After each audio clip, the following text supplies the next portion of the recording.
The White House spending a lot of time in today's briefing blaming the previous administration for the botched Afghanistan withdrawal. Watch. But while it was always the president's intent to end that war, it is also undeniable that decisions made and the lack of planning done by the previous administration significantly limited options available to him. Mike Pompeo was Secretary of State in that administration. He joins me now. Secretary Pompeo, this has got to be somewhat stunning to you, being involved in that. And I just want to read this because this jumped out at me in this quoting here. The previous administration provided no plans for how to conduct the final withdrawal. Your thoughts on this report, sir? Well, Trace, I'm not stunned because the Biden administration has consistently tried to blame someone else for every failure that they've had in these 2 years where they're leaving Americans more at risk today than when they came into office 2 years ago. I am outraged. I am outraged by the fact that the 13 Americans that were killed there didn't have to happen, and President Biden made the political decision to announce the date of withdrawal, to publicize it, and then to withdraw in spite of the fact that the military clearly had told him that was a likely outcome. I don't know what they're talking about. I was the CI director. I was in the middle of all of this. The military for our entire 4 years made very clear to us that if we withdrew too hastily, that if we publicly announced a date of withdrawal, that precisely what you just saw happen in the summer of 21 would likely happen. It was a reasonably likely outcome. And for Kirby to stand there today to say, gosh, who would have guessed that Ghani would flee? I think everyone who dealt with President Ghani knew this guy was a liar. He was a scoundrel. He was corrupt. And that the most likely thing he would do was to depart and save his own life. This was entirely predictable. We didn't constrain them at all. The Biden administration has demonstrated their willingness to break up good plans that the Trump administration had. Think of our southern border where we had a good plan and remain in Mexico, now thousands and thousands coming across each day. Think of the work that we had done to deter Vladimir Putin. No, they know how to protect America only from embarrassment to the Biden administration. It is outrageous what Kirby said today in this report is based upon things that are just simply not true. And one of the outrageous things he said that a lot of people are pushing back on is this, and then I'll get your opinion on the other side. This call for one.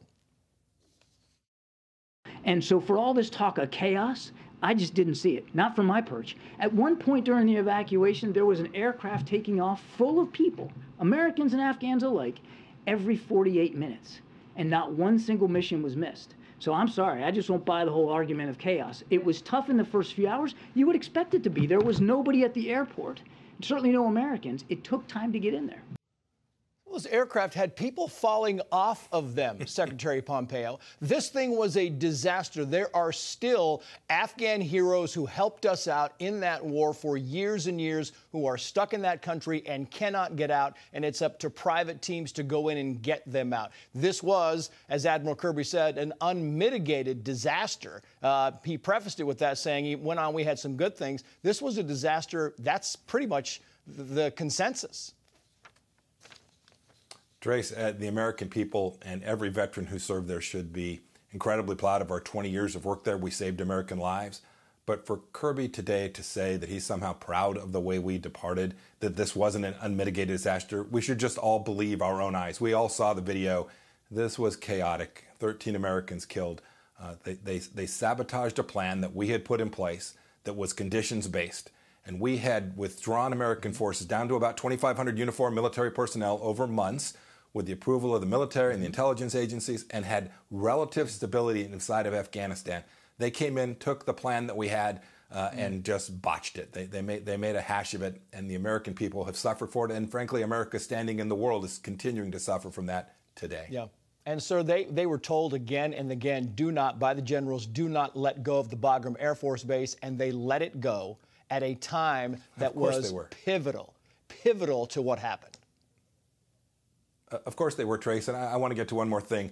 You know, Kirby used the word constrained. I've had a chance only to read the report cursorily. It just came out. There were no constraints. We knew the Taliban. We knew exactly how evil they were. And when they violated the agreement on my watch, we crushed them. General Scotty Miller, amazing man. He and I worked closely together. We made sure that the Taliban didn't attack a single American after the date that we signed that agreement. They came in and somehow acted like the house was on fire so that they could actually execute what President Biden intended back in 2010, a full-scale withdrawal, the embarrassment of America. It is outrageous for them to somehow try and blame anyone but Joe Biden. Yeah. Secretary Pompeo, thank you for your time, sir. We appreciate it. I'm Steve Ducey. I'm Brian Kilmeade. And I'm Ainsley Earhart. And click here to subscribe to the Fox News YouTube page to catch our hottest interviews and most compelling analysis.